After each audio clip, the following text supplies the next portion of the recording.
welcome to Breaking Barriers. Breaking Barriers is a podcast for the youth, young entrepreneurs, and entrepreneurs to share their stories on how they're changing the narrative. My name is Emmanuella Gardiner. You can call me Miss Gardiner, and I will be your host. If you're a returning subscriber, welcome. If you're a new subscriber, warm welcome. Please don't forget to like, share, and subscribe. We'll take a quick break and we'll get right back to you.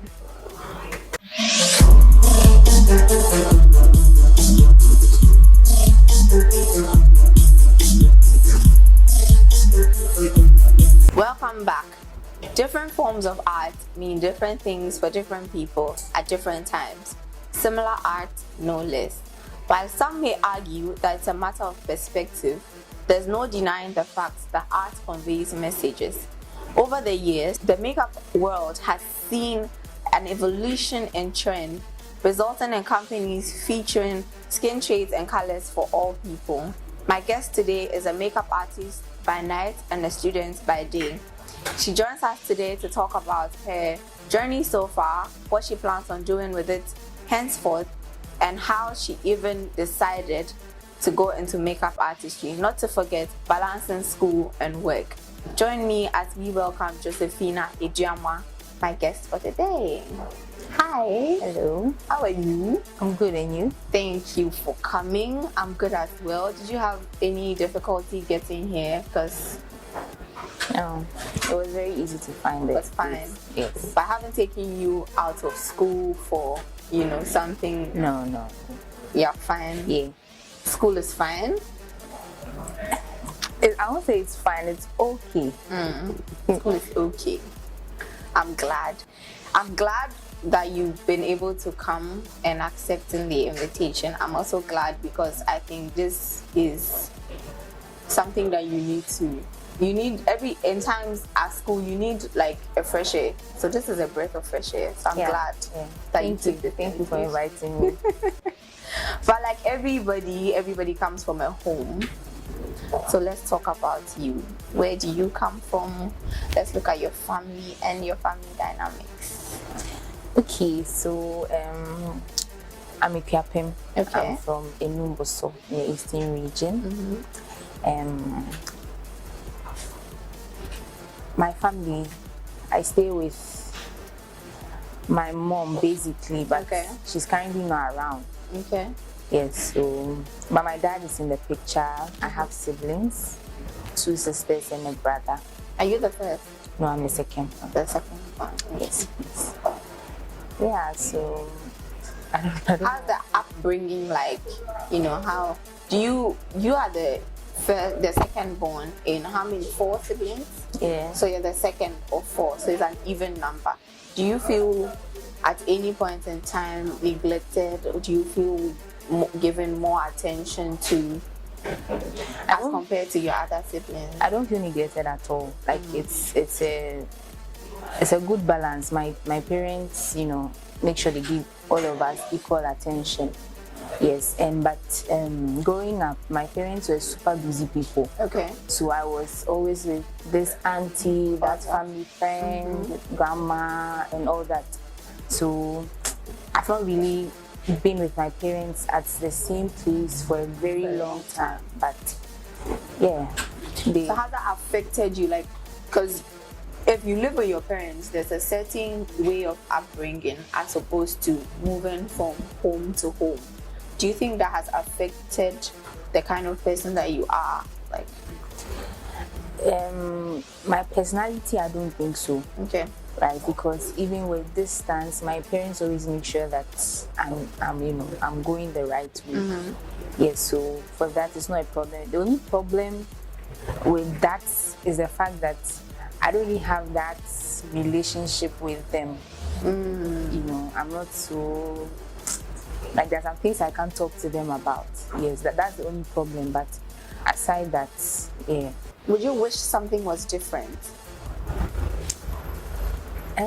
Yes, I wish they would be there, but I mean, in life, we don't always get things that we wish. Yeah. So you obviously have hands-on parents, regardless of the distance. How much of presence did you feel when you were going to school? Because you said you're never with your parents for a certain number of time, like for over a period of time. So then you're with this auntie or that family friend. I believe that affected your schooling. No, it did not. So who was there for you, like in academics? Like when you're going through the academic, we have ups and downs in academics, and you can't talk to your parents. Who was the parent figure for you in that time? I cannot pinpoint one person. Depending on where I find myself at a particular time.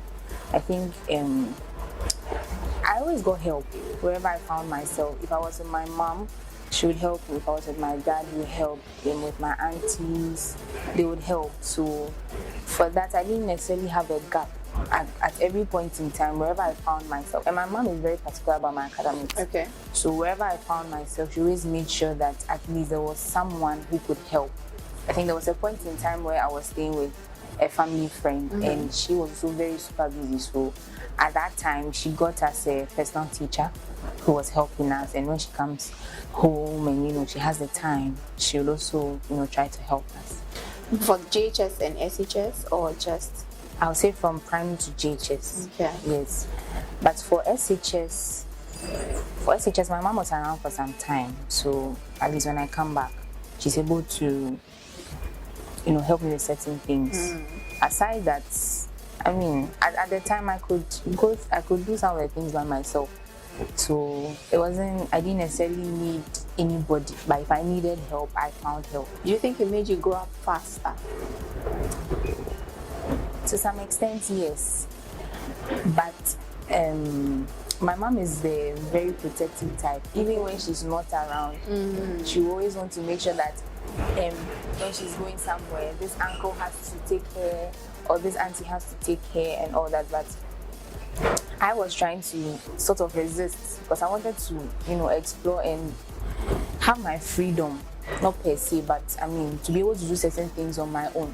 Because at a point in time, I noticed my friends were doing things on their own. Then I'm always like, my mother said, or my uncle took me, or this. But I think it's nice when you have parents that, even though they are distant, they are very much present, because it helps in a lot of ways. I've had parents that they've always been hands-on parents. I think it's nice to have a sense of parents feeling even when they are far away from you, because then I don't know how to say it, but you're not cut off from everybody. You can still talk when your friends are saying that, oh, my mom did this and my mom did that. Even though yours are distant, they are very much present. And I think that's a good thing, that your mom even made sure to be as overprotective as she has been. Because if she had left you to your devices, you would not be a beautiful girl sitting here with the sense to start a business. So yeah, responsibility was given to you early, but you've made a good deal out of it. Yeah. Now you are a free education baby. Me, I'm not a free education baby. And my take on the free education has always been the fact that it should be for persons who really, really, really need it. And also because I think if you are running a pilot program, you should run it for some time and then look at the benefits and then run it again after you've made the adjustment. I don't know, I've never interacted with a free education person before. You're my first free education baby.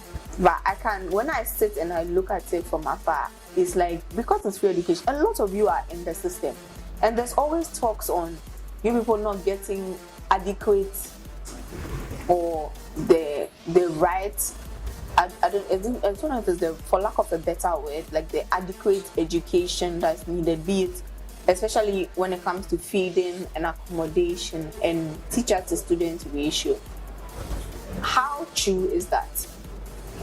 Okay, honestly, like you're saying, the PSHS, it's widened the scope of people they accept into the schools. So there were so many people, and it was putting pressure on facilities when we were in school.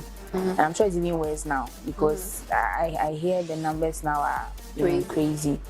Yes, so I think it should be reviewed. Like they should do something about it because it's also reducing the quality of education.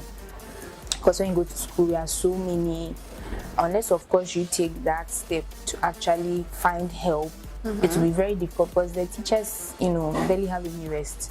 So it will be difficult for them to like fish you out, try to help you or something. And our large numbers too was not helping. What school did you go to? I went to Holy Child. Yeah, Hobson. Yes. So you're what print? Blue. Why was a blue printer? I'm a purple printer. Oh, okay. Yeah, so blue and purple, yeah. Wow. We have something in common. Yeah. What house? I was in Artistry Mrs. house. House what? 3. Okay. That's I did Our Ladies. I was in Our Ladies. Oh, okay. But tell me in my time there, I wouldn't say I had a blast, but it was cool, right? The only problem I wouldn't even say I had a problem, but dining was fine for everybody to an extent. Education was fine for everybody to an extent, and you're saying that the numbers now are crazy. How much were you able to absorb in school as a student? Okay. General normal class, you wouldn't, unless of course you really know what you are listening to. Yeah. Because sometimes there are certain courses you are there, the teacher is teaching, you are like, what's happening? There are some too that you can easily grasp. But for the ones that I had issues, I sought help. Okay. So I was a business student, so accounting in particular, in Form 1, I was really struggling. Okay. I was really struggling, so I had, I contracted one of the teachers and I was having personal classes with him. So that one at least helped because he will go deeper than he will in class. He will have time for you to take you through. So that helped me, and I did. Do you think the education was rushed when you were in school? Quite, because I was when I got to Form 2, those who came in Form 1, my juniors, were the people who started the track system. Green and yellow. Yes.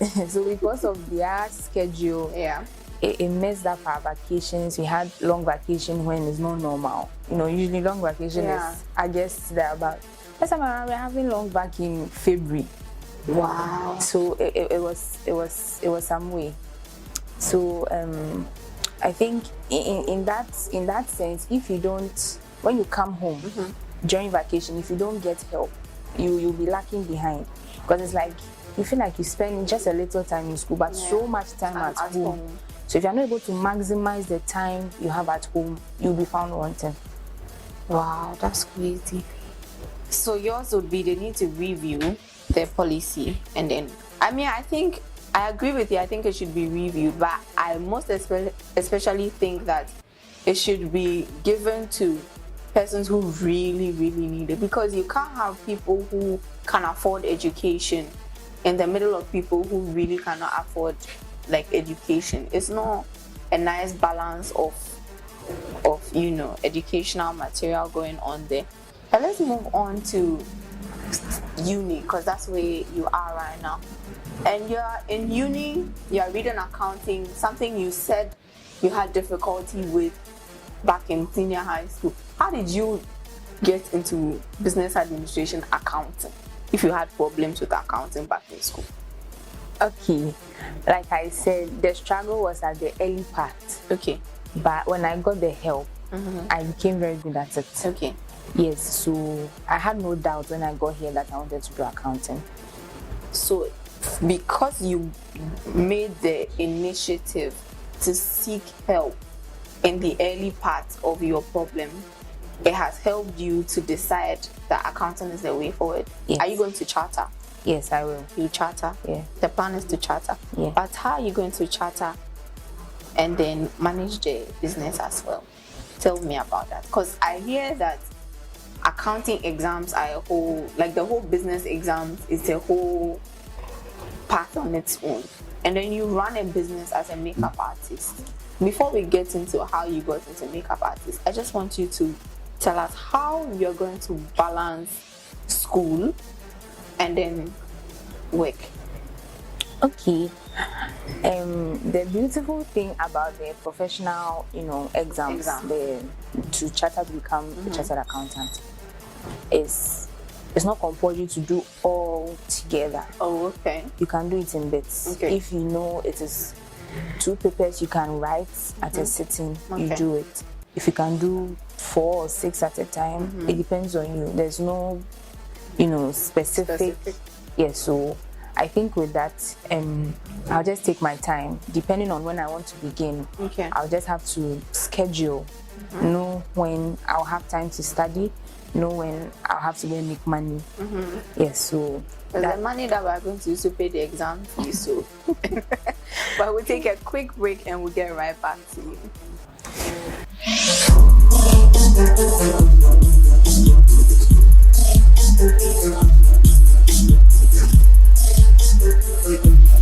Welcome back. Still with Josephine. We're just about delving into her career.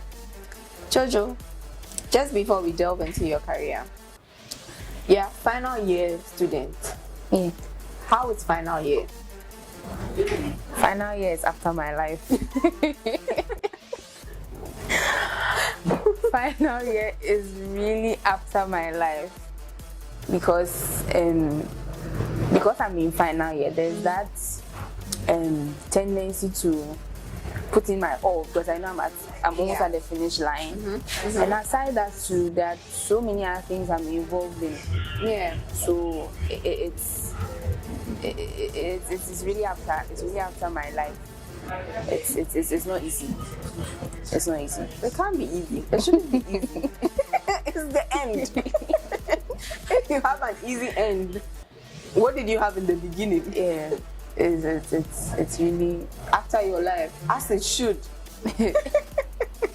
But how are you balancing school and makeup? okay. Thankfully, the course I'm doing is my timetable is in such a way that I don't have classes every day. Okay. Yes, and I have, even on the days I have classes, I have spaces in between class. Okay. So combining it with the makeup, if someone happens to book me, I always try to, let it fit into my timetable because I do not want to compromise on the school. Yes, so if it's not favorable, it's not. I have to decline. Okay. But then if it is favorable, then I go ahead. When did you start makeup? I started in my 2nd year. Okay. You've been doing it for a while now. Yeah. How's it been?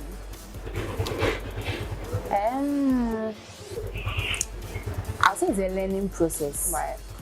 Okay, even though I'll say I'm done with the schooling aspect of the makeup. Okay. It's still a learning process because day in, day out, you meet so many people with different preferences, different perspectives. So it's a learning process. So you actually went to school for it? Yeah. Plus the schooling that you are doing right now? Yes.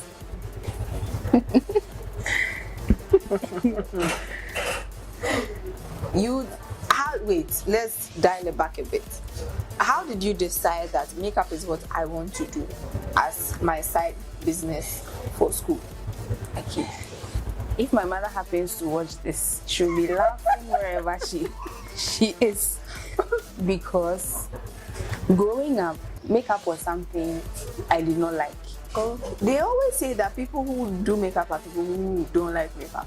I did not like makeup growing up. I remember my mom, she wasn't the best, but when she's Yeah. going out, she's able to do something nice to her face. So if I'm going with her, say church or Yeah. a wedding or a party, she wants to do something to my face, and I'm like, no, I do not Really want like my natural anything like on that. my face. So the very first day, I told her that, Mommy, I have a business idea. And she was like, what is it? I said, makeup. She said, makeup. What happened? Because you Please never explain it to me. yes, you never liked makeup, so where from this? And Yeah. I was like, it's very interesting because prior to that, I realized that, sometimes when you're going somewhere, Yeah. you should try and enhance your looks. Yeah. So So I saved up money okay. and okay. I went to town, I went to buy the stuff. Okay. And then I came home, I was doing try and error, I watched YouTube videos, try and error, I'll do this, it will not work, I'll try again, I'll show it to my friends, I'll show it to my family members, is it nice? It's like, oh, you could have done it this way, and all that. So at that time, it was just my personal knowledge, Okay. and then, YouTube that I was using. But when I wanted to use it to work, Okay. and I decided that I have to actually go and learn it professionally, so that So where did you go study it? where I went to is called Ellie's Makeover Academy. Okay. It's at New Achimota. New Achimota. Yes, So you were moving from Legon to New Achimota. yes, Every time you Yeah. had a makeup class. yes. For how long did you study it? It was supposed to be for 3 months. Okay. But my instructor allowed me to extend it. So I think I did about 5 months. 5 months. Because the way the course is tailored, it's like an everyday thing. Alright. But because I was in school, I Okay. couldn't go every day. Every day, So I had 2 free days in a week at the time. So during those 2 free days, then I go. So it made me kind of a bit behind. So she gave me the opportunity to extend it. So I did it for about 5 months. Yes. 5 months. Perfected it. Yes. And all because you took the initiative by yourself to fund your business. I would say I mean, to fund. When I say fund your business, I mean to start a business. Obviously, there's an idea, and you grow the idea, you nurture it, and then you plant it, right? So you took the initiative to plant the idea and water it. That's why you had spoken about an idea that makes your mother laugh. But it's all from taking the initiative. You seem to be somebody who likes to take initiatives a lot. And that's also interesting because this one to my mom will laugh. Because growing up, because she was always busy. At the times where I was staying with her, she'd go to work, come very late, so I'll be home alone. So it's like I was always by myself growing up. So whenever I had to do something, unless she pushes me, I will not do it. Oh. In church, in school, if she doesn't say, Mommy, go and join, You are not you joining. will not find me there. So she's very excited when I come with an idea or an initiative, because all the time she was the one pushing me. So you're a late bloomer. I could see. I'm glad she's happy. If I think parents have, I wouldn't say a problem, but parents worry when their children are not exhibiting certain tendencies that the masses are, exhibiting. Like if their child is not working within a certain period that he's supposed to work, it's a worry for the parents. I get it why your mother is happy that you're working. I'm happy for you too. And also, my mom is a very active person. So that's why she would have a problem with your inactivity. Yes, she's very wherever she finds herself. So she's like, Mom, go, go. Why are you there? Go and join. It's not that I'm to share, but it's put yourself in there Yes. because you never know what's going to come out of it. I'm glad. Now you've been doing makeup for over like a year now. Now you're a final year student, and you said that it's a learning process day in, day out. How do you handle clients that have an entirely, there are some clients that they are difficult to handle, and they may be difficult to handle for so many reasons. One of such reasons would be you're too young. Somebody will say, and I always tell you're a child.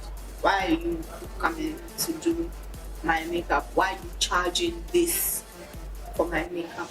How do you handle clients who try to talk down or you as like a person, as a makeup artist, and even the brand that you're trying to play? It's not easy. Sometimes all the things you'll say will be very hurtful, but you have to try and keep composure. You have to try and ignore some of the things that they say or do. But I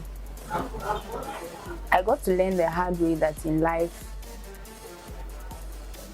everybody and how, I know how to put it, everybody and their personality or how they see things, let me put it that way, how they see things, how they interpret certain things.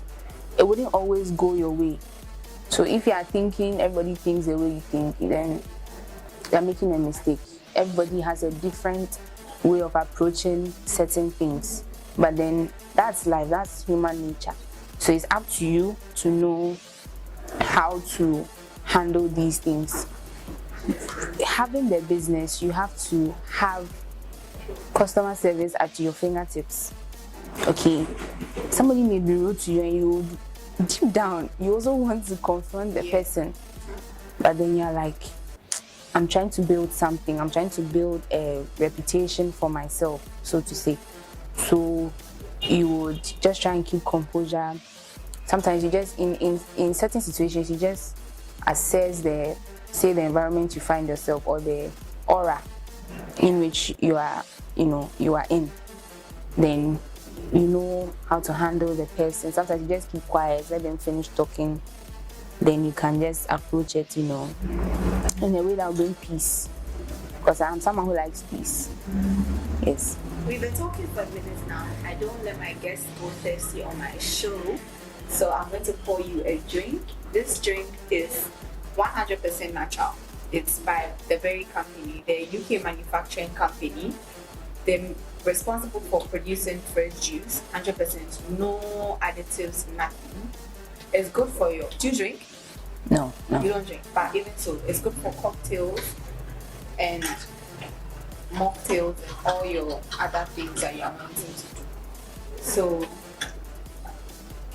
anytime you are feeling like drinking something all natural, I know that fruits are expensive these days. I heard my friend texted me on Snap, banana 3 for 5 cedis, and I've never gotten over that shock since. I've never been able to get over it because it means that a bunch of banana will be going for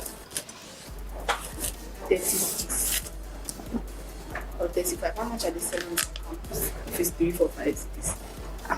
I don't even know the quantity, but when you go, they'll tell you they don't sell 5 cedis. They start from 10 cedis. And even with that, I think it'll be like 5. Please get yourself a box. Natural juice, okay? Guys, like, fruits are so expensive. But you have the very company at your disposal. We are available here in Arcadia Cafes Vintex. You can also get us from ShopRite in our stores, like at the fruit section. The fruit juice section, the juice section in the aisle at ShopRite. So just grab yourself a box and then take a sip and tell me how it is. Because I'm a good person. I put people on good stuff. I don't put you on fake stuff. Okay. So,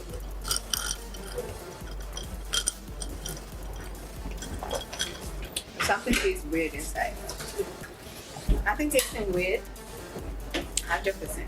My juices I don't smell fake items. Yeah, there's no sugar from what I tasted, but it's sweet.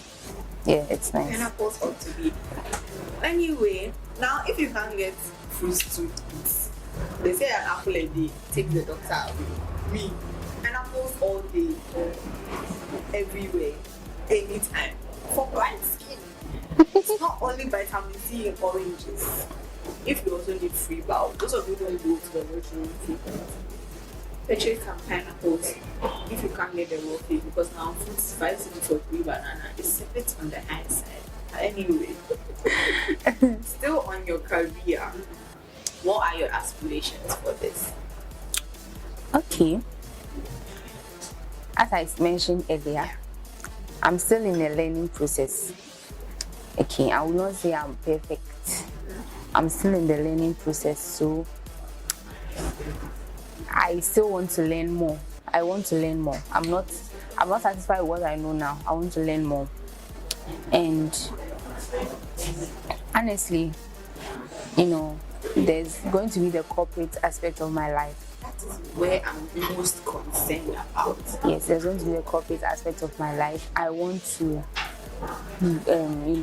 become a professional accountant, work, with that.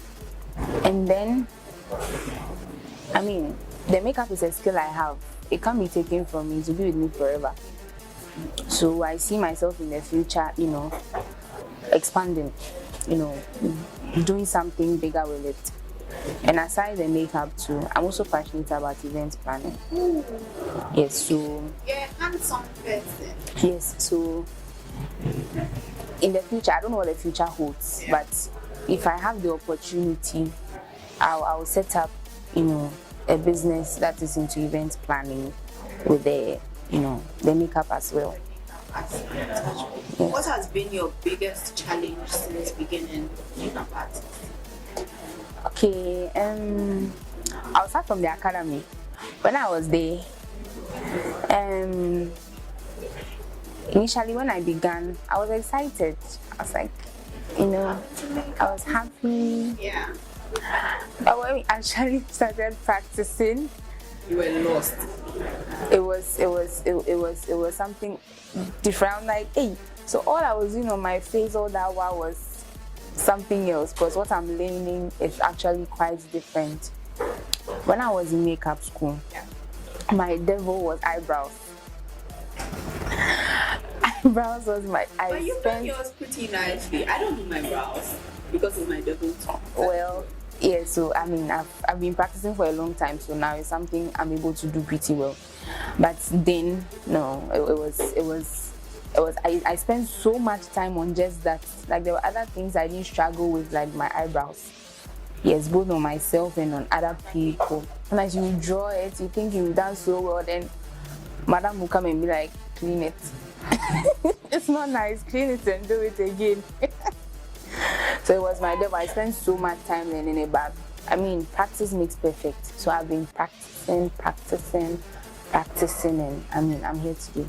Who has been your biggest support since you started makeup? My mother. Even though she's not here.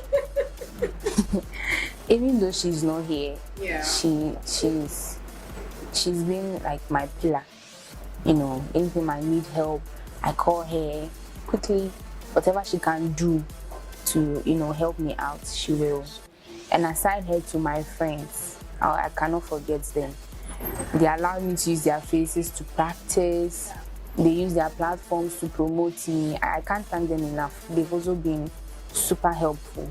Yes. You've been speaking about your friends using their platform to promote you. You as a makeup artist, how have you positioned yourself to be seen? Or how are you positioning yourself to be seen? Okay. I'm using the order of the day, social media. Yes. I don't think we can do away with social media as it stands. So I'm mainly using Instagram and WhatsApp. That's what I'm using at the moment to promote my business. So when I do makeup for people, I post it for people to see and all that. And aside that too, because I'm on campus, people know about, me. People refer me to people. So sometimes I guess that someone gives me a call, this person gave me your number, I'm interested in doing makeup.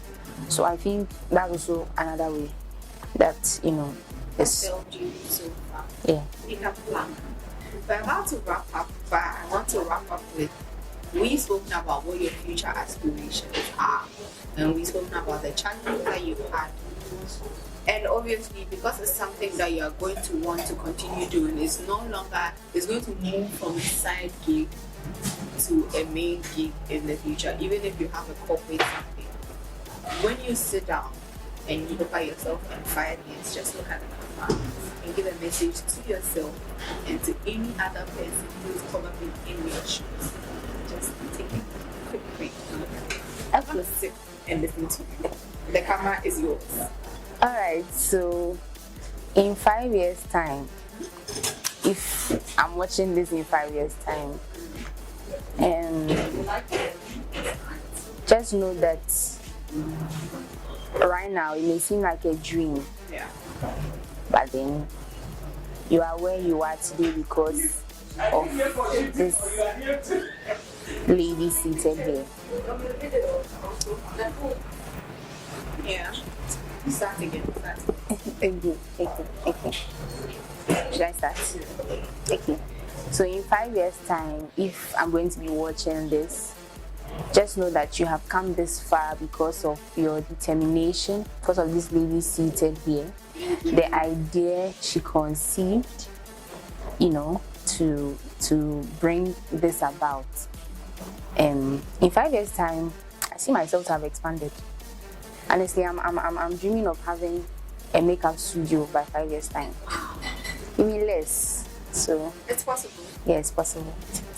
Especially since you're doing accounting, nobody can cheat you. Yeah, your eyes on the ground. But thank you very much. All too soon, we've come to the end of another episode of Breaking Barriers. My name is Emmanuella Gardiner. I have been your host. See you in the next episode.